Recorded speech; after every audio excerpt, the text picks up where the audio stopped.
नेहमीप्रमाणे रोजचं daily routine मी तुम्हाला आज दाखवणार नाही आहे. नमस्कार, मी सोनिया आणि आजच्या या व्लॉगमध्ये तुमच्या सगळ्यांचं स्वागत आहे. तर आज आमच्या मम्मी पप्पांची ॲनिव्हर्सरी आहे आणि ऑब्व्हियसली आम्ही आमच्या स्वतःच्या हॉटेलवरती आज जेवायला आलेलो आहोत आणि ॲनिव्हर्सरी सेलिब्रेट करायलासुद्धा आलेलो आहोत. मम्मी पप्पा थोडं बाहेर गेले होते, त्याच्यामुळे आम्ही पहिलेच जाऊन तिथे थांबलो. त्यांच्यासाठी केक घेतला आणि त्याच्यानंतर मम्मी पप्पा आले. सो मी थोडंसं त्यांची एक व्हिडिओ काढलेली आहे. आम्ही छान आमच्या एका ओपन एरियामध्ये, जर तुम्ही आमचं हॉटेल हे बघितलं असेल, मी खूप वेळा ह्याची टूर दिलेली आहे, तिथे छान आम्ही बसलो होतो. त्याच्यानंतर हे स्पार्कल बघा, या स्पार्कलची खरंच खूप भीती वाटते. खरं तर हा आणायलाच नव्हता पाहिजे, बट एनिवेज त्याच्यानंतर आम्ही छान 5 जणांची आमची छोटी फॅमिली आम्ही सेलिब्रेट केलं. एकमेकाला केक भरवलेला आहे.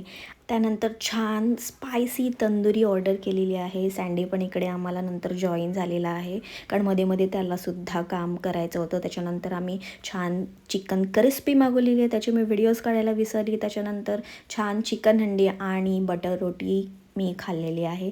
त्याच्यानंतर आईस्क्रीम कोण नाही खाणार, पप्पा आणि मी आणि माझी पूर्ण फॅमिली ही आईस्क्रीम पगलू आहे. सो आईस्क्रीम खायला तर अजिबात विसरत नाही.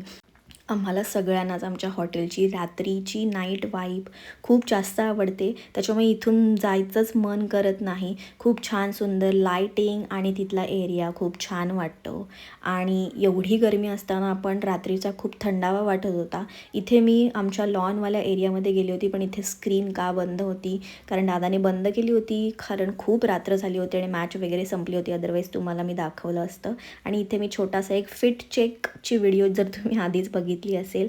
आता जायची वेळ झालेली आहे. सँडीला आम्ही बाय बाय करतोय, कारण सँडी रात्री 1:30 वाजता हॉटेल बंद करूनच घरी येतो. एनिवेज असा होता आजचा दिवस. नेक्स्ट व्लॉगमध्ये भेटू. Bye guys.